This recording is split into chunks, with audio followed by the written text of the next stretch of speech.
okitegeera. So olunaku olwaleero omukulu akomezeddwawo mu kkooti naye tutandise n'amawulire ga nnaku oluvannyuma lw'omu ku bannamawulire bannaffe amanyiddwa nga Ronald Mulwana. Emmotoka ereese omukulu ono. Omukulu tatudde. Atwagaza kyo. Okero tatudde. Ne leero emmotoka emuleese etuusizza obuvune ak'omu ku bannamawulire neeyonoona ne ku kamera ezimu ezibaddewo. Update gyenfunye ku mwana oyo nti akadde kano ali ku oxygen. Bamukyusizza bamugye emulago ne bamutwala ku Ruby Hospital. Era nga otogeera waali. Omuntu alimo okuwulira mbu ate ali ku IHK. Omuntu ali ku oxygen zibasaala abali wakatikati w'okufa. Naye okusinziira ku vidiyo bwenjirabye nga n'atulaba bwagenda okugiraba emmotoka amazima gali nti emuyiseeko n'emuloolinga wansi emipiira gyonna ekuva emabega. Kyemmanyi ebigere ebimu talina. Kati kyetugamba nti Okero towummula. Abaana banyiivu. Abaana banyiivu. Kuwuliriza. Kuba Okero ye waali. Kati kambabuulire. Ku kkooti kwennyini ku Mmande nafuna obusungu bungi butya. Tuli mu kasana. Tuyimiridde. Asikayo batugamba bana abamawulire wano tugamba ajjawo. Tuyimiridde. Ngenda okuwulira ekitiibwa omulamuzi. Awo oba owulira okoye mwami Okero osobola okusaba akatebe. Kyokka wali ffe we twali. Okero agenda eri kujjayo katebe. Omuntu yenna ayogera ku Okero nti Okero bamuwadde Lwenzori. Okero bamuwadde akatebe. Ekyokuwa amazzi sitekinuuka. Okero bamugambye atuule ddembe lya Okero era kyobula olwaleero bwagambye nti kyasobola kweyongerayo. Naye njagala tukootinga ebigambo Okero byakozesezza. Agambye omulamuzi it's a script. I'm tired. Kitegeeza Okero alina akatabo ke ketuli mu kutambulako olwaleero babadde bayingira mu peegi endala n'agamba omukulu nti nedda tekijja kubaayo, tekijja kusoboka, mpulira nga sikyakola ki sikyasobola kwekyo. Nze kasita n'aba prison doctor nga waali awo ne ku Brian White yajja omusawo wa prison ne bawogeramu awo ngenda okulaba bwama bususse ne mmanya something is not well. Era nina be nagana ngamba maybe his sukari levels are down okitegeera whereby nti awulira kati obwongo tebukyasobola kukola ki awulira kamu olaba nga ayinamu ekikyamu nga ayinamu ekikyamu era awo kwava okumuleetera essala emmere ekyemmere itizoke singa tuwuliriza Edwin osobola okubaawo awo nga kuba owulira toli fine naye ng'obuzibu bwo si bwakula. Sanchez tuyinza okuba nga ffe abamu tetugendagenda nnyo mu kooti walolabyeko omusibe omulala gwe bayisa bwe batyo abasibe abasinga tebamanyi right zaabwe ndowooza nga bali mu kooti naye America amanyi right ate ekyo kimenyewo Sanchez ngenda kumenyera abasibe baabano wammanga nga even today ng'emisango gyabwe giteekeddwa kubeera mu high court nga even today teginnakola ki tekinnatuukayo mu high court. Asooka ono yatalomwa lujja akyali ku gundi akyali wano ku Mwanga ali ku Mwanga yes gundi ono yakamala okutta ono omwana student tata w'omwana oyo musaasizi naye alina okuba nga agenda mu high court that is murder. Bwe tutunuulira Brian White by now is supposed to be in high court. Anti katuwuliriza Edwin muwuliriza ebintu bino wammanga a minister's directive or a president's directive byanjawulo.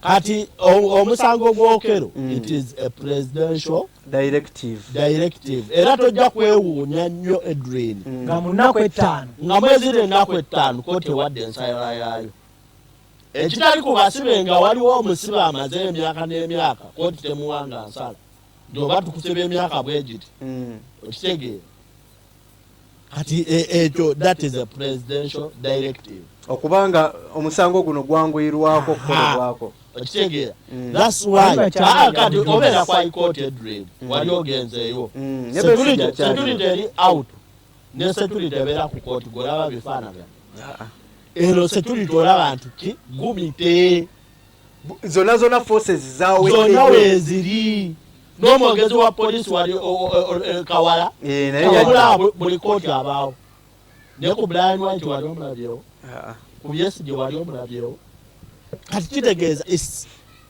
an emergency ate olwedde bategeezezza kooti nti obujulizi bwonna bakoze batya bamaze obufuna ate ne mu nsonga yo Okero tewabadde nnyo okusooka kugenda eri nti kunoonya abase baliwa olwedde abaana omwami tebasoose kumunoonyereza nti ate yadduse omanyi wekyakyukidde oli musajja gamba muno nti guilty anti kati kiri eri abagamba nti gunsinga ne bana abajulizi lwadde tebabaleeta baali bagira bugizi wali kabazi wakati you are reminded ngamba Kayondo Kayondo kona toto amuzi kuwansalaye bakusalidde emyaka 5 okusinza ku bwendabye looya wa Okero balooya talina omu alina babiri naye asinga okwogera tumulaba si ye mwami Kumbuga nze nasemba okubeera mu musango gwalimu Kumbuga twali kwa ikooti era yaliko ne mu musango gwani twali tugenze wulira musango gwa Sipapa nentulako mu kooti erimu Kumbuga y'omu ku balooya abalina experience waneeno nga tebawozeza ne bawoza asenga balukwago ekirala anze sisigenda mumpimapima n'abalala saagala kuteeka abantu ku minzaani olwedde abantu balina ebyabyo bye bakoze ojja kuteeka omuntu ku minzaani alabe ng'okola otya omukakkanya kati Kumbuga wabaga yali mu keesi y'omwami ono Okero balina kye bateekateeka jjukira kati bo babadde tebedifendinga oba tebanafuna budde bukolaki buwolereza muntu waabwe nti si ye yasse mwe mulesa oba mwe babakunyiza bwe balaba ebituli balina bwe balabyewo ebituli sofa olwaleero balinga abalabye ku bujulizi obumu bwe baganye obwa mobile money ne bagamba nti obwo tebukola butya kale tulindirire tulabe okwewozaako kwabwe wekugenda okujjira ow'emmotoka ono gwe baganye tunuza mu kamera ow'emmotoka ono wa bagita trip wati manyinze nawandiise bagita trip car rentals Uganda omwami abadde Juma erinnya ddala sigenda lyogera kubanga yayagadde yekweka ennyo myaka 33 Juma wakunjonnyola engeri omwami ono gye yamufunamu Okero ategeera bannange nedda kati kacoke mbazzeeyo wali katono ekisooka mwami Okero byonna ne balooya be tebasobola kuwabula musango ekituufu kiri wulira tasobola kuwangula naye omusango Okero gwaliko njagala okijjukire nti okubanga kusalawo okusanyusa abantu kabakaki kalaba naye singa looya Okero alwana ne bamuwa emyaka katugeze nga 4 aba awangula anti kati balooya Okero bali mu kusala ku kibonerezo kyekyo mission ya Kumbuga eri bweti kyasalibwawo eyaleeta directive mbuki omusango gugende mu public speed naye waliyo kye neebuuza Sanchez bakkiriza omusango guno gugende mu public omulamuzi agenda kukkiriza opinions ez'abantu ku kibonerezo ekiteekeddwa okuweebwa omwami ono abantu anti kati abantu abasatu omusajja w'ennansana ne kubaako omukyala owawali mulimira zooni e Bukoto ne kubaako n'omukyala omulala ow'ennansana kati abo abantu bagenda okuwulira opinioni zaabwe ku kibonerezo kirina okuweebwa omusajja ono naye ate kooti egamba tegenda beesinga ku ki byabwe byabali kyemmanyi egaba kooti eno weetudde eno mobile kooti bw'ogenda woddayo n'ogisomako yadizayiningibwa kuyamba abantu bali eri muki musakala tuli kalangala tetulina access ku high court mugende wali mutuulaawo mukoleraawo ki emisango gyammwe naye ekyasitudde kooti eno okugitwala wali eggaba nti omusango gulina public interest nti abantu bagulinamu interest kati ne bagutwala mu bantu bakuwulirize bulungi naye ng'ate abantu abo tebalina sse ku kibonerezo kigenda kuweebwa musibe. What is the purpose? Anti wuliriza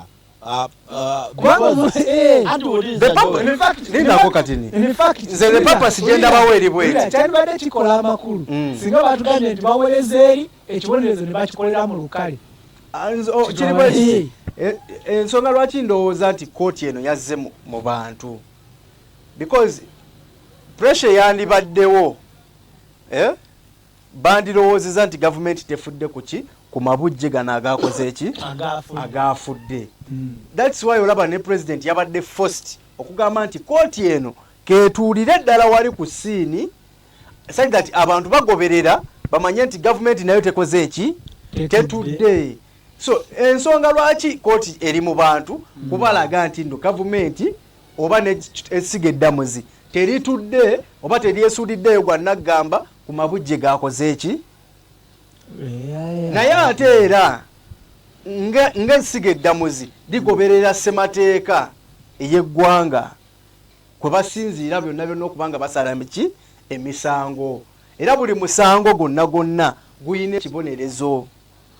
Kyenjagala nkujjukize nti olunaku olwaleero fena tugamba nti alissa munne ekitala naye alifa ki kitala. Eryo etteeka mu Uganda lyakyuka nti akalabba kakola ki akalaba weekali kavaawo akalaba weekali kavaawo juzi lwe batasse buufu lwe baamuta akulira amakomera yavaayo nakutegeeza nti akalaba gyekali era basiba bakatereeza basiba bakayooyoota kalindiridde muntu yenna agenda kukola ki kukatuulako naye bagamba ekiremesezza akalaba akokola mukulembeze wa ggwanga ye nga ye alabika tayagala kukkiriza mu kyaki kyakuteeka abantu ku kalaba naye akalaba weekali omusajja asobola okunyiga ku makya n'asayinira ku death warrant yo death sentence nti ofuuse misfit tuviire mu ggwanga lyaffe. Kati mukyo onyumu ono kubanga it's a process era omuntu okumuteeka kalaba okumuwanika naye ngeri ndowooza president walinamu interest basobola okumusayira leero nti tumuteeke kalaba nekituuke wa president enkeera ne bakomawo nti yakkiriza naye amateeka gagamba nti singa oli bamusayiningira death sentence n'amala emyaka 3 nga tawanikibwanga oyo agenda ku life imprisonment. Kati onyuma okusinzira nti president akirinamu interest osanga ebamuwa gundi death sentence omukulu ayinza osayininga waliwo be bawadde life imprisonment ne bafuna pardon. Anti mwerabidde ekirala oli mutuuze waawa mu America after here nga fekooti eyaffe etudde emaze okuwa ensala nabo balina okukola naye atogeddeko naye affe kooti yaffe emala okuwa ensala oba negamba for example nti Okero bamuwadde emyaka okusavinga emyaka nga 5 kati ffe tusooka ne tumukwata emyaka egy'ataano n'asavinga egy'ataano then gavumenti yaabwe eri endala nayo netandikira awo ne tumubakwasa nabo bamuwa ekibonerezo era international community is following this case. So after this court tusuubireyo okulaba kaisokoleke singa yaffe yawana esalawo nti omusajja atibwe ebasobola kuttibwa kisoboka amateeka omusango gwe yakola mukaaga president yakalongoosaamu ne life sentence kalabba bagitereza amwe yakalabba omusango gwaliko Sanchez okiriza nti primary punishment is death row of course okitegedde but in Uganda bakirongoosamu tebakyasobola kuwanika. What if we want to show you that we are serious this time around? Omanyi bantu bameka be bakutte nga bali ku mada ne babanga bali mu komera leero banji in cases are there ate nga tebafunanga opportunity egenda mu high court ate emisango mingi egiri mu high court even today nga tegifunanga judgment. Kyemanyi abayo abaana b'ebuddo bo baali beetaaga ki sikalabba naye kati bafuna judgment. Ulira abo ab'ebuddo babakwatira ku siini. Ulira abo ab'ebuddo babakwata ne kill weapon. Weapon yesu omuntu ate era obujulizi bukyaliwo gamba nti no ebyambe omusajja bamukwatire si ebyambe ate era nekirala waliwo statement ezibuzaabuza on Monday Fibi yagamba keyateeka nti omutemu ono we baali ekifaananyi kyo kikyayaka nga bazze omukwata wano abavubuka ekyambe omusajja yakiteekawa naye omusajja yakisuula wabweru kale tetumanyi whether oba poliisi yakifuna omusajja kyeyali ate be bagamba be bamugjamu ate ekirala waliwo statement endala mu poliisi statement ezasooka okufuluma nti webadde bamuteeka kabangali obwambe obubiri ne buvaamu eno kati awo nawo tusobola okubeera wano nga kooti tenafuna nawulidde bubi bujulizo nawulidde bubi Fibi mu kusooka teyagamba nti akaddako mu ssomero yali alimu yekka bwe yalwanira n'omutemu nedda Fibi yagambye bw'ati yagambye nti yali yekka mu luumu mu ofiisi mwe yali ng'omusajja bakola ki amaze okufuluma ofiisi ya asigaddemu ne madaamu Adongo ateeka ye nga Fibi ateekayo kalisite bwoku mu drowa agenda okutunula bwati mu ddirisa ng'omukulu akutamye ku mwana okitegeera akatabo n'akasula n'afulumirawo okitegeera alabe onyumu akola namugamba omusajja gwe va ku baana baffe okitegeera naye bwekito wekyali ensonga zo zikyali mu kooti era nga olunaku olw'enkya Okero Christopher Onyumu agenda kuba akomezebwawo olunaku olwaleero era omulamuzi agambye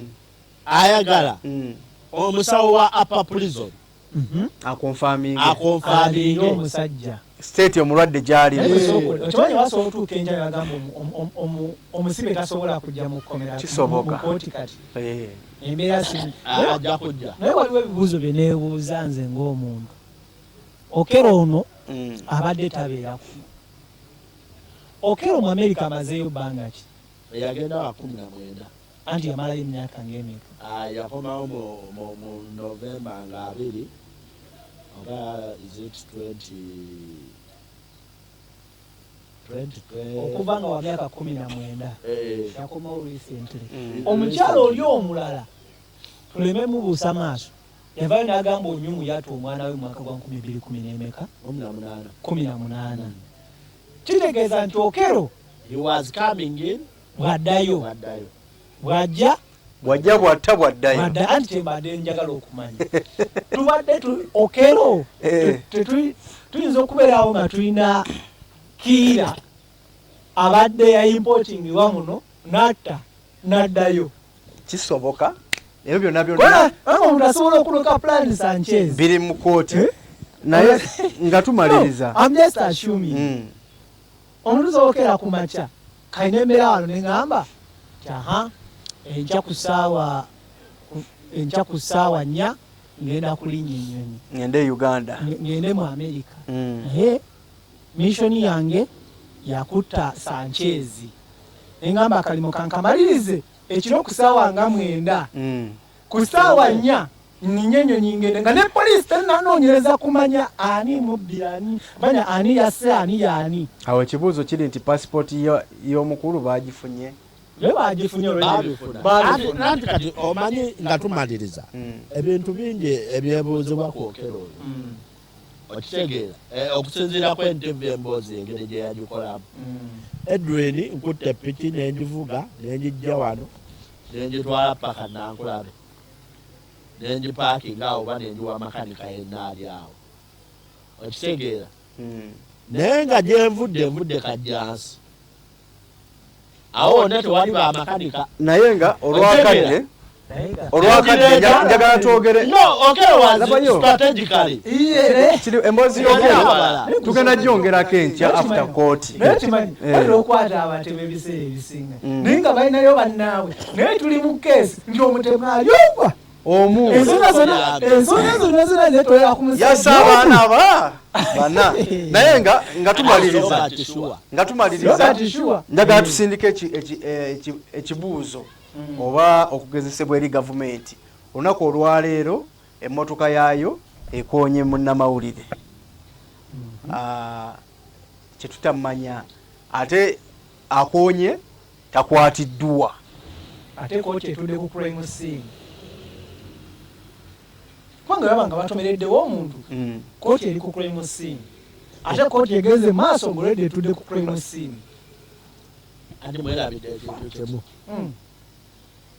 omanyi oyo twaliyo ku Mande bagamba for us we planned for the court sitting the judge abalamuzi ne ba prosecutor n'abantu ba bulijjo media tetwababala in our sketching media ya trespassing tuli baterenda nga ne minister yagamba nti ebintu bino bigenda bera broadcasted yes TV zone ezama but security in the meetings of security media was not planned era omusajja era ekino kyedogera mubuuze omusajja afitamuwaddeeyo nedda wulira nze njogera on record byendogera kuliko n'abajulizi buuza abamawulire abasinga aba General News okutandika ne Lubowa ajja kugamba era wali we twatuuka bagamba Lubowa yatugamba omusajja abadde atusindise eri gye tuba tukavalingira nga n'omulamuzi tomulabako kati nzuumuleeziyo eno okweyimirira ne tuteeseganya etudda wano so kyonna leero ekituuseewo kivuddewo accidentally by mistake I will say by mistake okay by mistake ekyogamba so avuga emmotoka enfu takimanyi kati singa abadde asse okero engamba kiri bwe kiti singa abadde asse okero